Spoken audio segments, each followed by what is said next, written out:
E estamos de volta com o BBcast, o seu podcast de automobilismo e outros nerds. No episódio de hoje vamos falar sobre o GP da Estíria. Eu sou o Rubem GP Neto e aqui comigo está a Débora Santos Almeida. Olá, amigos! Sejam bem-vindos a mais este podcast. E se você não escutar ele até o final, eu vou abrir um protesto. Exatamente, é a nova fórmula, né, que a Fórmula 1 tem de conseguir que as equipes consigam alguma coisa dentro da... Conseguir que as equipes consigam alguma coisa ficou sensacional, né? É a nova fórmula da Fórmula, melhor ainda. Enfim, o que eu quero falar é que os protestos estão indo e vindo. Semana passada falamos da protesto da Red Bull, agora da Renault. Eu acho que a gente pode fazer um bolão para saber qual que vai ser o protesto da próximo GP, né? Quem que vai apresentar um novo protesto. A Fórmula 1 tá com aquele protocolo Vogel, né? Cada um vai preenchendo lá, tem que passar e aí eles abrem um protesto. É isso aí. A Fórmula 1 é uma grande nave Vogel. Bom, o que não é uma nave Vogel é o Boletim do Paddock e eu fico aqui já para convidar vocês a conhecer nosso programa de apoios, financiamento coletivo e contínuo, que o Boletim do Paddock tem para o financiamento e a manutenção do site. Mas bora, vamos falar sobre o GP da Estíria.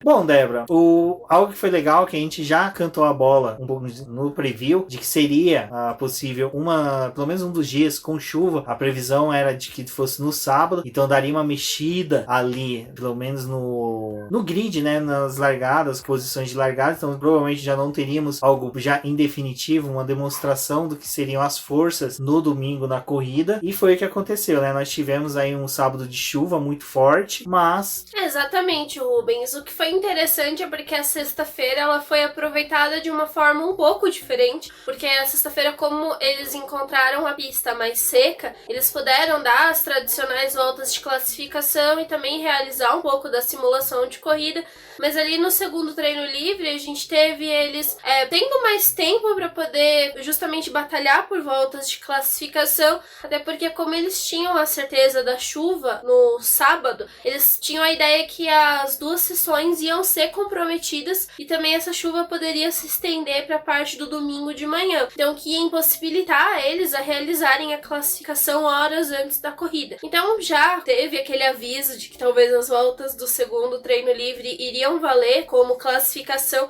A gente viu voltas alucinantes e aí no sábado realmente não teve o terceiro treino livre, até demorou bastante tempo para eles decidirem cancelar a sessão. Teve aquela brecha entre essa sessão e a classificação, onde a chuva parou um pouco e quando os carros iam de fato para a pista voltou a chover. Eu acho que a classificação com chuva, como eles optaram realizar, é bem interessante porque a gente vê uma movimentação maior no grid, não é aquela coisa que a gente já esperava, e principalmente como tinha o parâmetro da corrida anterior, que a classificação e toda a sessão foi realizada com o tempo normal, né, seco, a gente já achava que a classificação estaria cantada, né, já definida mais ou menos ali daquela mesma forma. E com essa classificação com chuva, a gente teve a oportunidade de ver equipes menores se dando bem no começo da classificação. Teve uma grande variação, porque a chuva ia e voltava, então o pessoal que estava usando os pneus de forma inadequada também acabou tendo dificuldade, e eu acho que foi uma sessão bem dinâmica. O legal dessa classificação sobre chuva foi que, como você disse, a gente, além de ter tido uma chuva forte, não só aquela que podia colocar pneus intermediários, ela não foi constante, ou seja, ela sempre foi uma chuva forte, mas só que ela ficava diminuindo e voltando, fazendo com que os tempos mudassem na pista. Então, Q1, Q2, Q3 teve uma variação de tempos, e que foi legal ainda que no final do Q3, a gente viu ali os pilotos conseguindo já, que nem o Max Verstappen foi o primeiro a ir pra pista, fez uma volta voadora, mas daí a chuva começou a apertar, e a gente não calculava que ninguém mais ia conseguir fazer uma volta voadora. Aí veio o Lewis Hamilton e veio batendo em todo mundo, mostrando, olha, não é à toa que eu sou o heptacampeão mundial. E esse negócio também deles terem só dois...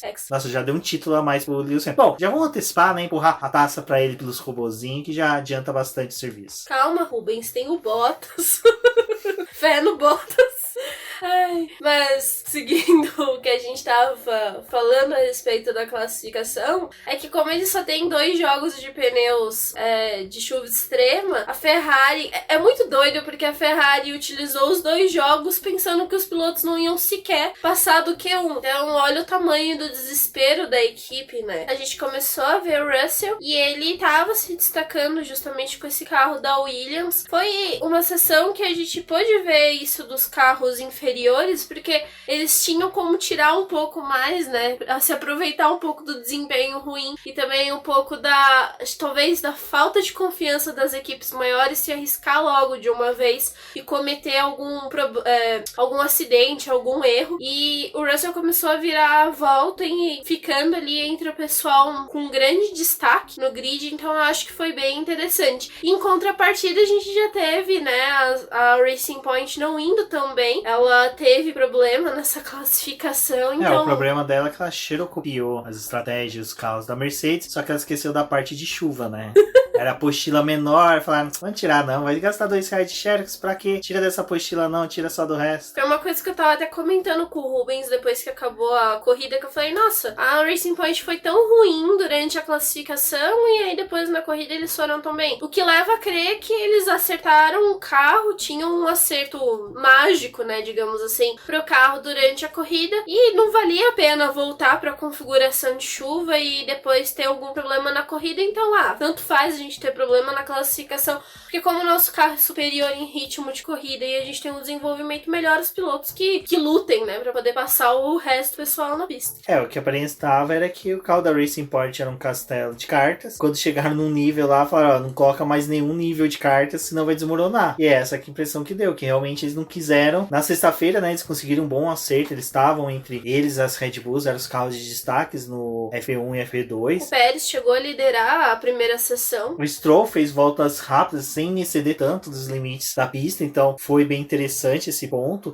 Como a Débora falou, eles já tinham aí, pelo menos no mínimo, uns 5 ou 6 treinos realizados nessa pista, né? Então eles tinham bastante informação pra pista seca, a pista molhada não, então eles tiveram que realmente optar por manter a configuração. Eu acho que é uma vantagem quando você corre no mesmo circuito duas vezes, que apesar de você ter uma adversidade ali no meio do caminho, que foi a chuva no sábado, ainda assim você já tem dado suficiente, né? Que você coletou no outro final de semana, tanto que por conta da chuva e de outros fatores, a estratégia foi mudada, né? E todo mundo sabia que a corrida do final de semana passado não teria como se repetir, porque ela foi uma corrida muito absurda. Muito abandono, você dependia de outras coisas, não tinha como você repetir uma corrida dessa nesse final de semana.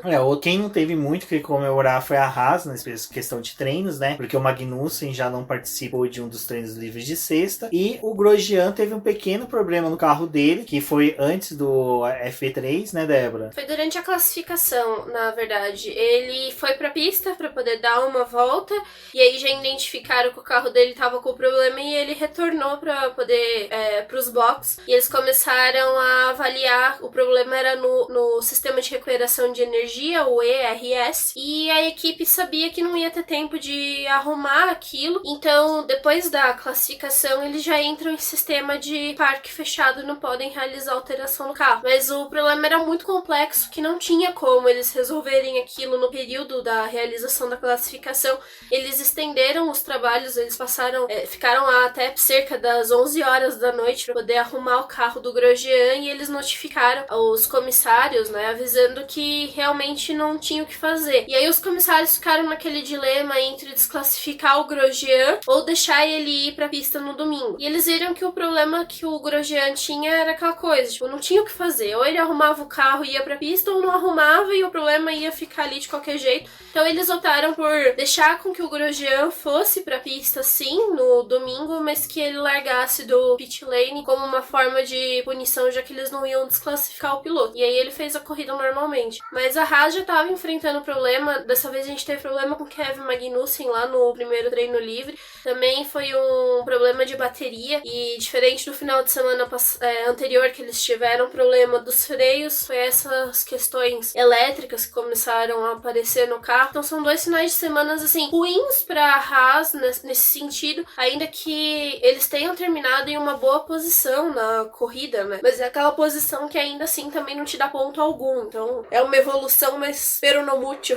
Bom, e como nós falamos, né, nós tivemos aqueles opostos dentro da corrida, que foi Charles Leclerc ficando no Q2, o Sebastian Vettel indo para o Q3. E, por sua vez, nós tivemos aí Lewis Hamilton conseguindo a pole com 1,2 segundos à frente do segundo colocado. E naquela condição que eu comentei agora há pouco, a pista aumentou a chuva, começou a ficar mais forte e ninguém falava mais que alguém conseguia baixar o tempo, que era até do, salvo engano, do Max Verstappen, que estava com a pole provisória. Max Verstappen, que depois tentou buscar abaixar o tempo dele e conseguir bater o do Lewis Hamilton, acabou rodando. O Hamilton deu 2 voltas rápidas nesse final de classificação. O Max Verstappen estava vindo com um tempo que era bom, mas provavelmente não ia ser suficiente para poder bater o primeiro tempo do Lewis Hamilton, e eles estavam vindo em voltas alucinantes, mas o Hamilton acabou se dando bem, conseguiu 2 voltas rápidas, e o Verstappen, na última tentativa dele, ele acabou perdendo o carro e rodou, né? Então ele perdeu a chance de tentar lutar por essa volta,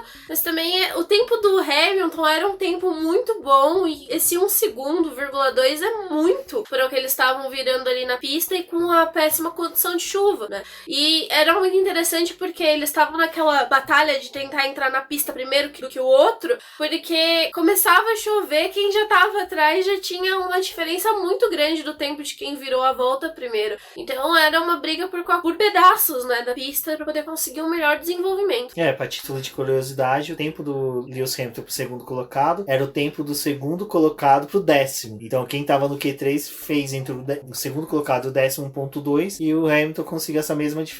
É algo assim, o pessoal ficou fazendo comparações com o Senna, questão de voltas voadoras, mas acho que muito mais Schumacher era um cara que conseguia também umas voltas dessas, e o Lewis Hamilton mesmo, já na época dele de McLaren, mesmo no começo da Mercedes, já conseguia umas voltas dessas. Não é algo surpreendente para quem já acompanha o Lewis Hamilton, já vê que ele é realmente um piloto diferenciado na chuva. O Carlos Alvarez até mesmo falou hoje sobre pilotos que são nitidamente grandiosos na chuva, e o Lewis Hamilton tem essa característica, uma característica muito bacana, que é lógico, né? O cara refina mais quando é pista seca. E nesse refino da pista seca é o que gerou a grande polêmica, né? Porque, como a Débora falou agora há pouco, nós tínhamos a questão de que muitos não queriam entrar, né, no Q3, no F3 e no classificatório em decorrência da chuva que estava sendo forte. Muitas pessoas criticaram, né, Débora, os pilotos por optarem e até demonstrarem a opção de que não queriam entrar naquelas condições na chuva. É uma discussão válida, mas eu acho que tem muito que se levar em conta, principalmente no quadro que encontramos hoje, questão da pandemia, de retenção de gastos, disponibilidade de peças e até das fábricas em repor as peças que são quebradas. Acho que o terceiro treino livre que gerou mais essa polêmica, principalmente porque o pessoal não tava já muito afim, tinha muita gente que não tava nem tão próximo do carro assim, e eles levaram muito tempo pra poder tomar essa decisão de levar o carro ou não pra pista. E eles sabiam que a condição do domingo, a prova não ia ser realizada em nenhum momento com chuva. Eu acho que os pilotos realmente não precisavam sentir a pista com chuva pra poder descobrir se ia dar conta de correr de qualquer forma no domingo. E tudo bem, mas se eles tivessem feito TL3, talvez a classificação teria sido melhor. Talvez, mas também o risco de algum piloto bater, quebrar uma peça. A gente tá num campeonato que as corridas são extremamente próximas umas das outras. Tem equipe devolvendo peças de carro, motor, enfim, já logo depois da corrida, devolvendo pras fábricas para que possa ser feitos reparos e eles já devolverem logo depois. Estão trabalhando com uma brecha de praticamente 4 dias de intervalo de uma corrida para outra, assim, em questão de sessão de carro entrando na pista. Então é bem arriscado colocar eles nessa condição, e tá todo mundo com pouco dinheiro, todo mundo trabalhando com um orçamento mais baixo. Às vezes você perde uma peça nova que o piloto ia usar no domingo para corrida por conta dessa classificação. Então eu achei até válido eles se pouparem nesse terceiro treino livre e realizarem a classificação. Eu gosto da classificação com chuva, eu acho que dá uma bagunçada no grid, a gente tem uma perspectiva diferente da corrida, mas é aquela coisa, o pessoal que ganha espaço durante a classificação, numa circunstância dessa, acaba perdendo logo depois na corrida, né? O Russell, ele foi muito bem durante a classificação, mas já lá na corrida, quando ele encontrou o Kevin Magnussen, que ele tava realmente disputando espaço, ele perdeu o carro. Um pouco talvez de afobação, um pouco do cenário, mas muda a condição do piloto também de guiar. Então, às vezes você coloca esse pessoal que tá na frente de uma equipe melhor e aí ocasiona acidente. É legal a classificação assim, mas também tem o prejuízo, né, na corrida. Na minha opinião, a questão que também tava pegando era que tanto durante o FP3 e o treino classificatório estava em dúvida a questão de teto pro helicóptero levantar voo. Então, assim, tinha hora que tinha condições, mas só que o que eles temiam? A gente tem condições agora, durante 5 minutos, mas depois, será que a gente ainda vai ter teto pro helicóptero levantar voo? É lógico, se eu sou um piloto de Fórmula 1, eu tenho esse receio de saber se eu vou entrar no carro e se sofrer um acidente vai ter helicóptero para poder levantar voo. E não só isso, né? Também, como a pista tava realmente mudando muito rápido, tinha a questão do escoamento da água, né? Numa hora dava pra você ir, só que quem tava atrás tomava muito spray da pessoa que tava na frente. Então já a visibilidade realmente tava bem prejudicada. Eles colocavam aquela câmera pra poder mostrar que fica em cima do cockpit do carro e mostrava realmente que não tinha visibilidade. Eles estavam fazendo a pista sem ter realmente tanta noção, né, do espaço dela, de como que ela tava. Mas por sorte tivemos, né, o treino classificatório foi sensacional, como nós já falamos. E desse treino classificatório, o que a gente pode afirmar? Que os pilotos limparam a pista mesmo. Passaram uma borracha, literalmente, no asfalto de Dalsa, que é pouco abrasivo. Ele perdeu toda a borracha do GP passado e do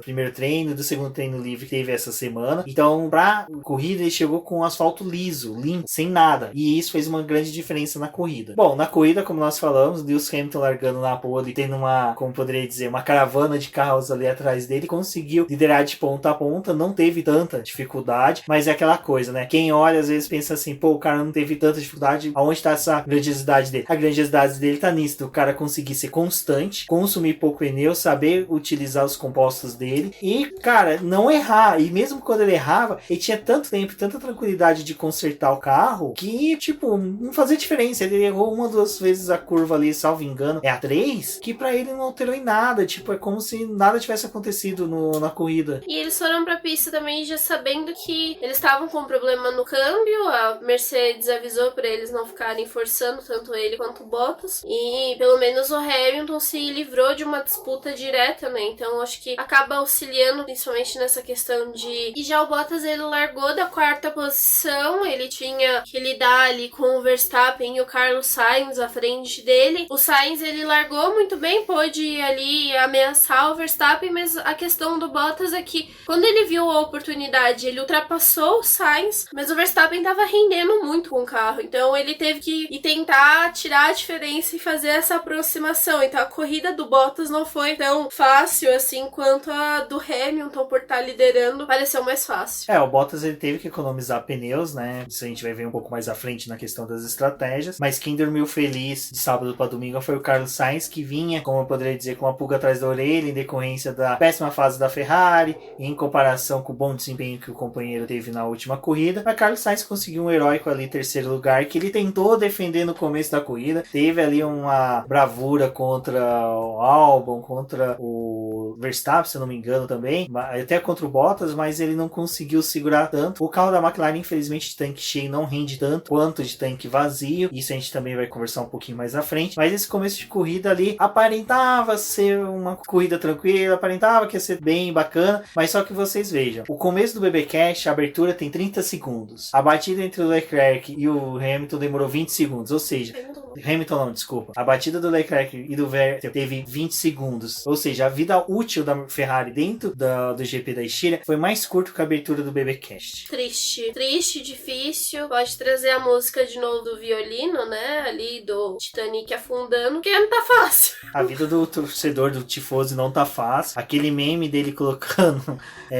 macarrão na pistola pra cometer suicídio é válido, porque você não vai conseguir se matar com macarrão, mas vai ser bem triste o fim dessa novela. A gente não tá por aqui pra poder discutir se o Leclerc não, porque e o ele já Vettel assumiu a culpa, né? O Leclerc, ele já teve a humildade de assumir a culpa, porque realmente, desculpa, foi uma cagada dele. Ele falou, era assim, era nítido que o Leclerc não queria terminar a primeira volta atrás do Vettel. Ele já tava pé da vida porque havia ficado no Q2, já tava pé da vida porque tomou uma punição que foi discutível se era válido ou não, por decorrência se era semelhante ou não com o que o Hamilton teve na semana passada. passado. Eu acho que isso também é algo que já foi superado nos debates aí da internet. Ele foi punido de forma devida, mas o que acontece no caso dele é que ele realmente, na minha intuição ali, é que ele não queria terminar a corrida atrás do Vettel, quer dizer, pelo menos a primeira volta. Por isso que ele viu uma brecha entre o Vettel e os pilotos da frente, tentou colocar à frente, o Vettel não teve uma boa largada, o carro dele patinou. Então eu acredito que o Vettel tá acostumado com uma Ferrari tão sem potência, que na hora que ele acelerou, ele viu que o carro tinha potência e não estava existe quando você pega existe tanto carro com 4 marchas, que quando você descobre que existe uma quinta marcha no outro carro, você não sabe o que faz com ela. Mais ou menos isso que o Vettel viveu ontem. Bom, infelizmente, né, as Ferraris acabaram voltando mais cedo pra Hungria, não pra casa. Vamos saber, né, vai que dá na cabeça do Leclerc voltar pra Mônaco, esperamos que não. Eu acho bem interessante isso, que a gente tá tendo esse problema, né, com a Ferrari. Na outra corrida, apesar do Leclerc ter se beneficiado com a segunda posição e o Vettel ter terminado em 10º, dessa vez eles não pontuaram, e a gente teve o contrário, né, na outra corrida foi as Red Bulls que não pontuaram, e aí dessa vez os dois carros pontuaram e pontuaram muito bem. Ou seja, se seguimos essa constante, na próxima, Ferrari não pontua, Red Bull não pontua, a Williams pontua. Não sabemos, podemos analisar isso daí. Fica um protesto a respeito. Mas o que eu quero dizer é que a McLaren no ano passado, ela se beneficiou justamente disso, né? Das equipes que iam bem numa corrida, iam mal na outra, iam perdendo pontos com esse bom e mau desempenho dependendo da prova, e ela tava ali tentando pontuar e manter uma constante, tanto que garantiu esse 4º lugar do campeonato. E agora ela tá em 2º. Eu acho que partindo da forma como o campeonato tá indo, em um campeonato curto, se ficar nessa alternância da Red Bull e bem, Ferrari mal, não sei o que, ela vai tomando pontos justamente dessas equipes. E era o que ela queria, né? Tirar pontos desses pra poder ter uma posição melhor no campeonato. E a gente tem a Racing Point que tá aí, né? Também tirando ponto dessas equipes grandes. Ou seja, a Ferrari queria tirar ponto dos incompetentes, mas dessa vez ela que foi incompetente. Parabéns aos envolvidos. Falando da Racing Point, como a Débora falou, né, e a gente explanou aqui, a questão de que ela parece que pegou o pendrive da Mercedes de configuração de carro em pista seca, utilizou no domingo, teve um bom desempenho. Quem diria que o Lance Stroll conseguiria dividir curvas e não tocar nos outros de uma forma que jogasse para fora. Foi até uma boa demonstração ali da corrida do Lance Stroll, só que eu discordo do ponto quando falam que é um piloto que acabou de chegar na categoria. Ele já vai para sua 4ª temporada, né? Já estamos na 4ª temporada dele. Eu acho que o piloto que a partir que tá na 2ª temporada, ele já não tem mais desculpas os feitos dele dentro da pista. Vide como o do Norris está atuando este ano na Fórmula 1. Foi uma coisa que a gente discutiu até lá no grupo do BP, no WhatsApp. O Eric Nemes trouxe esse debate a respeito de se é só o carro que é o que manda na Fórmula 1, se o piloto tem também essa ação junto com o carro. Eu acho que tem a questão do carro, sim, você precisa ter um carro bom, mas um piloto também que saiba conduzir o carro. Eu acho que nessa virada que a gente teve da Racing Point entre ser um carro muito ruim e depois ser um carro bom, o Pérez faz a diferença porque ele já tem bastante experiência na Fórmula 1. E por incrível que pareça, completou 30 anos agora. Eu já jurava que ele era mais velho do que eu, ou seja, eu estou acabado. E a gente tem isso, né, do Stroll. A vantagem é que ele não tá no começo de carreira, mas ainda assim ele tá pendendo, né, entre ser um piloto bom e um piloto ruim, mas faz a diferença. Então eu acho que tem essa combinação, e a Renault depois no final da corrida, porque como a Racing Point acabou na frente deles, eles decidiram abrir um protesto com relação ao carro. Já era uma coisa que tava, né, sendo esperado desde lá dos primeiros testes de pré-temporada, quando que alguém ia sacar a carta e dar um protesto na Racing Point por causa dessa cópia. Você falou agora, parece aqueles jogos, tipo, que nem o Basque que até o Grande Prêmio fez, ou aqueles jogos em que as pessoas recebem várias cartas e uma tem um protesto. A Red Bull já gastou a dela, a Renault tá gastando agora. Eu acho que o Binotto vai gastar da Ferrari contra os próprios pilotos num determinado momento. Não sabemos, vamos aguardar. Mas essa questão do protesto é bem interessante da Renault, que demorou, né? Demorou. Acho que só agora que eles perceberam quanto que eles estão sendo prejudicados, né? Não, o delay que tem no turbo da Renault tem na cabeça do Cyril. Ou seja, aquele, sabe, o buster do carregando. Eu acho que a internet na Renault deve ser discada ainda. Teve gente que falou que conversaram com o Cyril pro Cyril resolver ter essa atitude, porque como a Red Bull já tinha dado aquela causada, né, aí agora tinha que ter alguém pra poder causar depois. O Cyril devia estar que nem a gente tá em quarentena. Olha assim pro WhatsApp, vê 300 mil mensagens. O que tá acontecendo? O que tá acontecendo? acontecendo, eu não quero ver. Ele olhava assim, CEO, diretor, não sei o que da Renault, não sei o que da Renault, faxineiro da Renault, pessoal, todo mundo da Renault mandando pra ele, protesta, meu filho, gasta essa carta do protesto, pelo amor de Deus, já tá feio pra nós. E ele acabou aguardando bastante. Eu, assim, a minha visão era,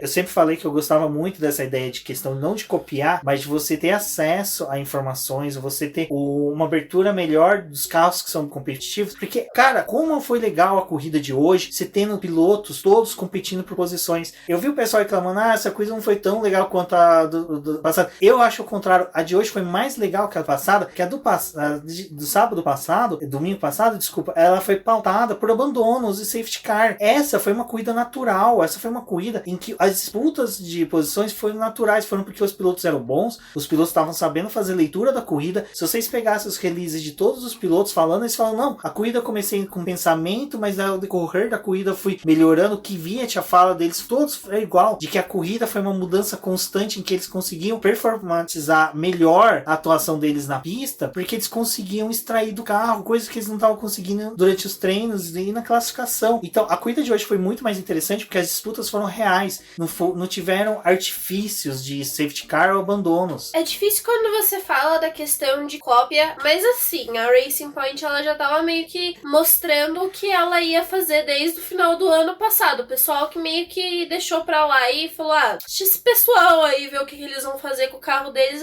Ninguém tava muito preocupado. A Racing Point, desde o final do ano passado, quando já teve a mudança pro Lawrence Stroll, que ele começou a ser o dono da equipe, ele passou a exigir que a equipe tivesse uma qualidade de desenvolvimento maior. E ali, olhando em todo o grid que ela tinha como referência, o melhor trabalho executado dentro da pista era o da Mercedes. Tanto porque ela tinha a melhor equipe, os melhores pilotos, ela tinha as melhores pessoas trabalhando com ela, e a Racing Point, ela queria justamente isso. Ela queria mostrar que ela também era boa o suficiente e conseguia montar uma equipe com uma estrutura grande. Então ela já passou a fazer essas mudanças, fez mudança pra fábrica, fez várias coisas. E desde o final do ano passado, ela já estava utilizando o túnel de vento da Mercedes. A fábrica dela é próxima da Mercedes, então valia mais a pena fazer a parte de desenvolvimento dela lá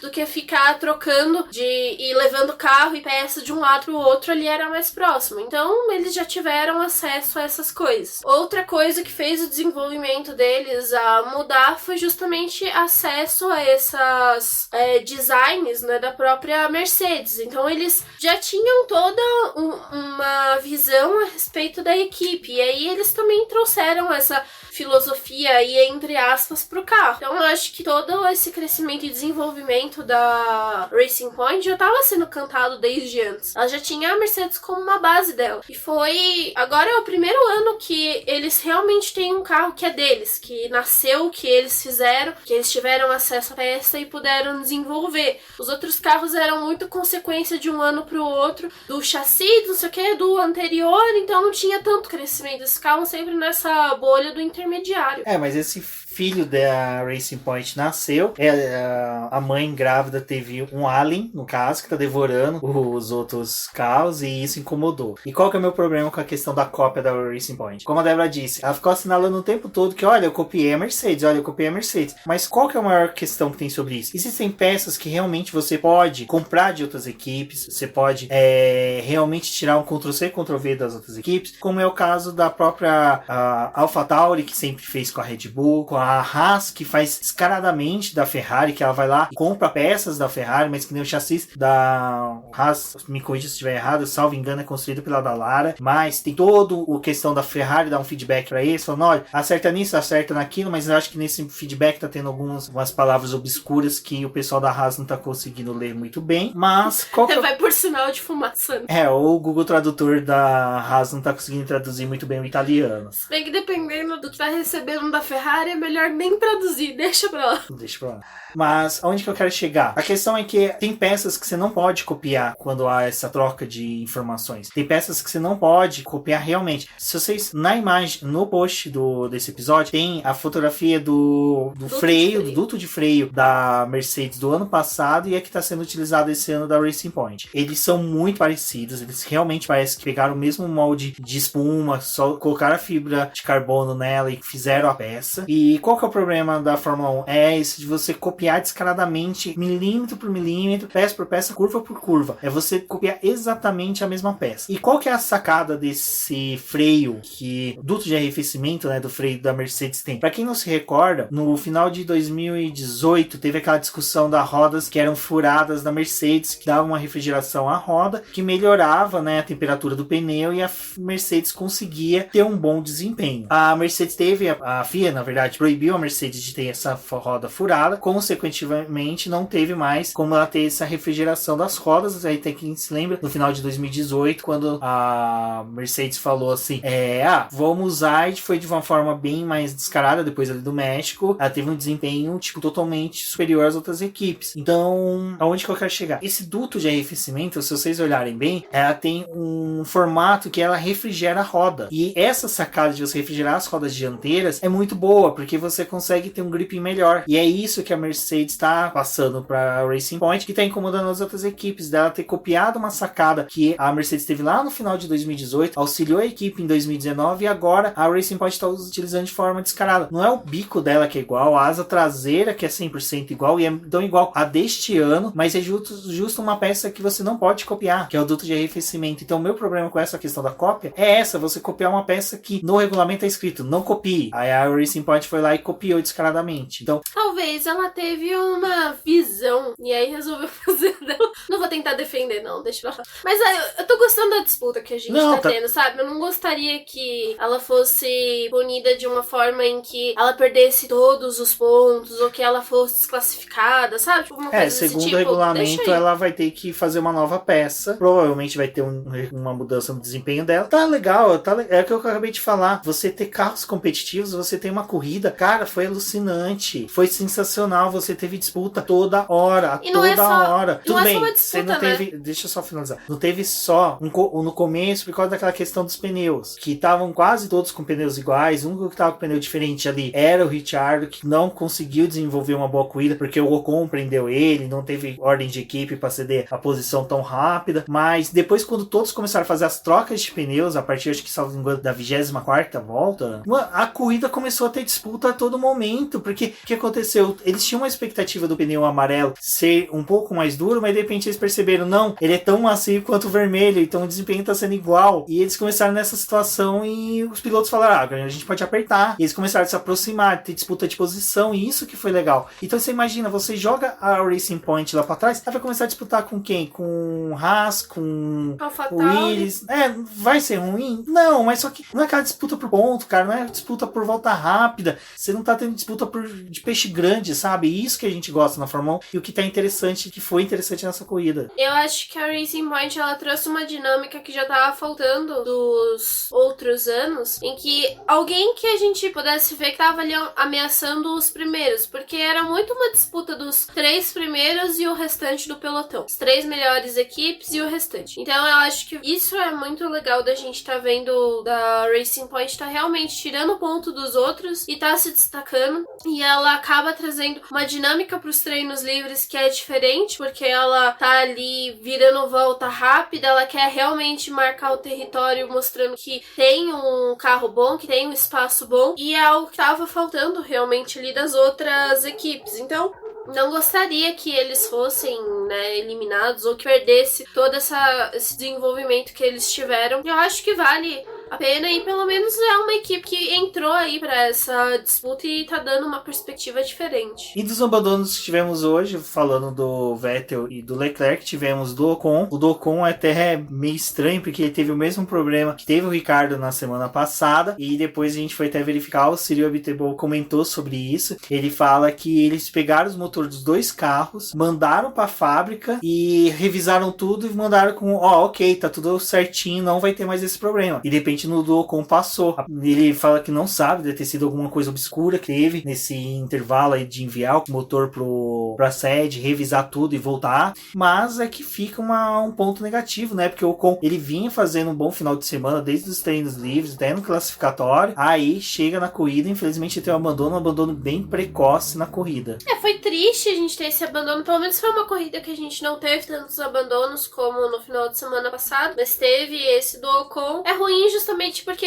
a equipe volta a ter um carro só, né, tentando brigar por ponto, e não foi tão justo porque o Ocon tava realmente rendendo bem. Ele e o Ricardo acabaram até disputando espaço, né, o Ocon não queria entregar a posição pro Ricardo tão fácil assim. Eu acho que teria sido pelo menos legal que ele tivesse tido a chance de terminar a corrida. Infelizmente aconteceu esse abandono. No caso, um outro piloto que brilhou bastante nessa corrida, já que o ofuscado Ocon não teve tanto brilho nessa corrida, foi o Grosjean. Como a gente comentou agora há pouco, ele conseguiu o feito de sair do pit lane, depois quando teve o enrosco ali do Vettel e do Leclerc, a aproximação dos carros em decorrência do safety car, ele já estava em 17º, com 2 abandonos, ele conseguiu ainda ultrapassar, que no caso foi o Russell, que acabou dando uma rodada, mas ele conseguiu ali, né, chegar em 17º e conseguiu progredir para a 13ª colocação ao final da corrida. Foi um bom resultado pro Grosjean, que o relato dele do Magnussen sobre o carro é bem interessante. Os dois elogiaram bastante o carro, então mostra que a Haas está no caminho certo. Eu acredito que eles tenham resolvido a questão da refrigeração dos freios, e vocês veem como a questão dos freios é importante. A gente tá falando aqui do questão da Mercedes ter tido o freio copiado pela Racing Point. Quem assistiu a Fórmula 2 pode ter visto que a corrida que teve no sábado, que foi após o treino classificatório, foi na chuva, e os carros, quando chove, eles colocam umas fitas na entrada do duto de ar do freio, do arrefecimento do freio, para diminuir a entrada de ar, porque senão você congela, você chega que nem em Monza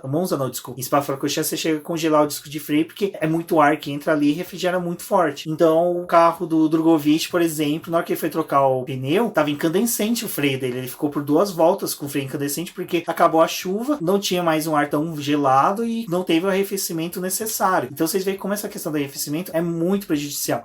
O legal é que no último Ubercast do review eu comentei sobre isso no preview, eu e o Carlos Dalvade ressaltamos isso, que seria interessante se a Haas conseguisse acertar isso. Aparentemente eles conseguiram, isso é uma boa, isso é uma demonstração de evolução do carro. O Gunter também gostou muito do que foi o resultado, e o Grosjean conseguiu um bom desempenho. Agora já o pobre do Magnussen, vamos pôr dessa forma, encontrou também o pobre do Russell já ali nas primeiras voltas. Quem aparentemente também errou um pouco ali foi a Red Bull, né, Débora, com a estratégia dela. A Red Bull, ela na verdade ela tentou se livrar do undercut que a Mercedes poderia dar no Max Verstappen, então eles anteciparam a volta da parada dele. O Verstappen parou lá na 24ª volta, bem no comecinho da rodada de pit stop, e ele voltou com os pneus médios, mas o Bottas permaneceu na pista, e dessa forma eles deixaram o Bottas lá permanecer mais tempo na pista para poder tentar tirar a diferença pro Verstappen e já tentar ganhar a posição. Não deu certo, mas a Mercedes teve a vantagem de ter colocado os pneus 10 voltas depois, então a Red Bull já tava com o pneu mais desgastado, e aí eles deixaram o Bottas, né, tentar pegar essa posição já na pista. Foi errado,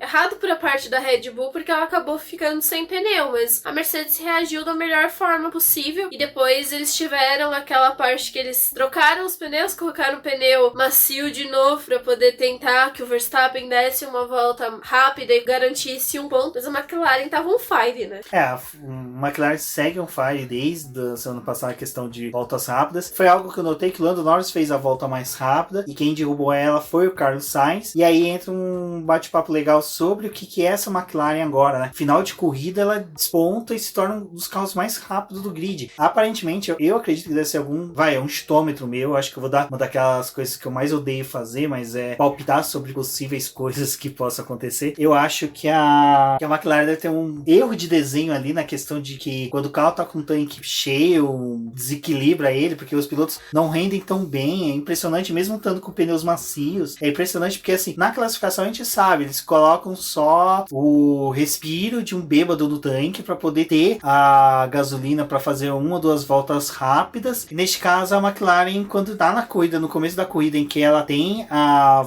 necessidade, né, no começo ali de fazer voltas rápidas até mesmo, porque ela tá mais embolada, ela não consegue esse desempenho. A gente viu ali o Carlos Sainz e o Lando Norris perdendo posições que era uma beleza beleza, era até triste de ver, a gente quase começou a pegar e começar a se questionar se realmente aquele desempenho que teve na semana passada foi somente sorte ou foi realmente algo dos pilotos ou do carro que é bom, mas já pro meio final da corrida, a gente, meio final ficou feio de novo, mas tudo bem. Do meio pro final da corrida, a gente começou a ver que não, que o carro rendia bem. A gente olhando pelo aplicativo da Fórmula 1, via que os carros estavam começando a virar bem, e como a gente falou agora há pouco, pneus de faixa amarela estavam tendo o mesmo rendimento dos pneus de faixa vermelha, então a McLaren começou a demonstrar um desempenho muito bom, né? Nem tanto que, como a Débora falou, o Verstappen colocou os pneus macio, né, faixa vermelha no final, faltando ali 3 voltas para final da corrida, enquanto que o Carlos Sainz colocou a 4 voltas, e o Carlos Sainz na volta 68 fez a volta mais rápida, batendo a do Lando Norris, que foi feita lá, se eu não me engano, volta 50, 40, alguma coisa, não me recordo agora, e o Max Verstappen só fez a volta mais rápida daquele pneu na última volta. Então nem isso o carro da Red Bull conseguiu um desempenho tão bom quanto o da McLaren. É espantoso isso, e até mesmo o próprio Carlos Sainz falou que ele percebeu que o carro começa a ter um bom desempenho da metade final da corrida, quando ele colocou os pneus de faixa amarela, pegou um tráfego muito forte, teve um desgaste prematuro do pneu dele, que acabou prejudicando a corrida dele, mas do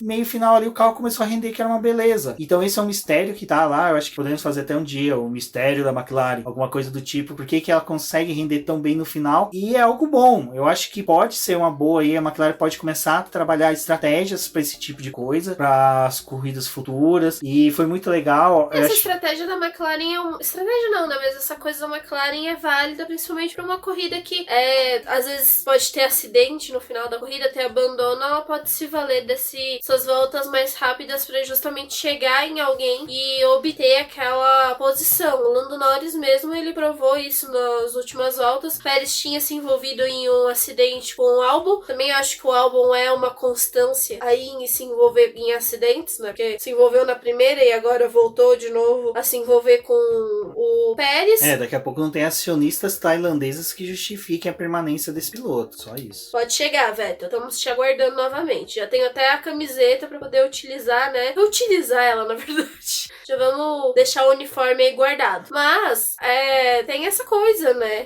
Do Norris ele ter vindo muito. E se valeu de ultrapassar o Ricardo e Sainz, aí vai e passa Stroll e Pérez. Bem no final da corrida, na última curva, ele tava passando o Pérez. Nossa, foi maravilhoso o que ele fez. Tipo, tudo que eles ficaram aguardando a corrida inteira pra poder fazer, eles conseguiram na última volta. E na última volta mesmo. Porque Hamilton já tava lá comemorando o pódio dele e eles estavam passando. E desse final, como a Débora falou, que foi interessante todo esse rebuliço que teve, o Pérez, coitado, eu senti dó dele. Quando eu vi a asa quebrada, eu falei, cara, ele não pode entrar no box porque praticamente vai perder uma volta pra parar nos boxes. Ele não pode ficar com a peça pendurada, porque pela regra da Fórmula 1 você não pode ter uma peça solta que possa dar insegurança para os outros pilotos na pista. Foi muita sorte, a condução dele foi muito fina, sim. E disso que a Débora falou, que do Lando Norris no final também ter brilhado muito. É interessante, eu recomendo sempre vocês, aquilo que a gente sempre primou no Boletim do Paddock, no BBcast, é sempre buscar as fontes oficiais. A gente foi buscar junto à McLaren o que os pilotos falaram, né? Aí o release da equipe, você lê assim, o Carlos Sainz, apesar de ter obtido a melhor volta, era um comentário normal, todos os pilotos teve um comentário normal, mas o Lando Norris, ele parece, sabe aqueles guri que acabou de ganhar um presente, fica falando o tempo todo e pulando, saltitando?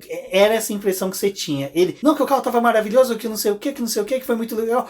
Ele comemorou mais o ponto extra que o Carlos Sainz teve pela volta rápida do que o próprio Carlos. Então você vê que quando a energia da equipe, aquele sentimento de que, olha, o que nós estamos fazendo é bom, tá sendo ótimo, cara, foi sensacional. E tirando que nessa altura a gente comemorando lá o ponto extra, a corrida da McLaren, a gente ainda vê a McLaren fazendo pole na Indy. Isso foi pra deixar qualquer coração papaya batendo mais forte. E falando da Indy, recomendo que vocês assistam, estava muito boa a corrida, apenas que o pato com laranja da McLaren perdeu a vitória pro Rosenquist, mas quem sabe aí a gente faça um BBcast pré-500 milhas e comente um pouco como é que tá o campeonato da Fórmula Indy. Bom, como dito, acho que conseguimos cobrir aí o que é mais importante da categoria do GP da Estíria, né? O único GP da Estíria que nós tivemos até hoje. Torcemos para que possa acontecer mais vezes, brincadeira, não queremos outra situação como esta, mas 2 corridas no mesmo circuito no mesmo ano, acho que vai ser bem interessante. Recomendo vocês aguardar as folhas de tempo, o resultado desse ano, porque ano que vem, quando a Fórmula 1 voltar para a Áustria, serão os mesmos carros com upgrades, então para as apostas já fica a dica aí para vocês. Bom, pessoal, eu sou o Benjamin GP Neto. Agradeço a todos que ouviram até aqui. Quem ouviu, avisa a gente, porque senão vocês vão ser protestados pela Débora. E acredite, o protesto dela dói pra caramba. E como dito, agora nós nos vemos na Hungria. Um forte abraço a todos e até a próxima. Não deixem de conferir os nossos textos a respeito dessa corrida,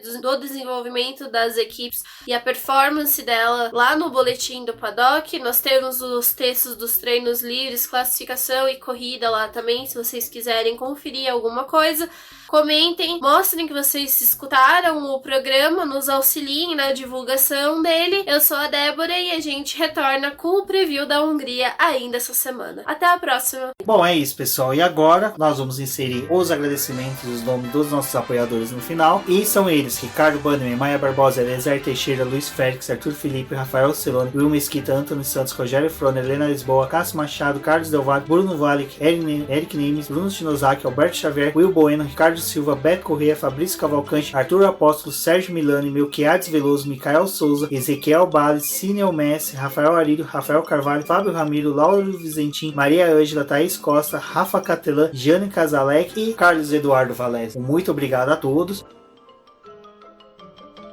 Isso é tudo, pessoal.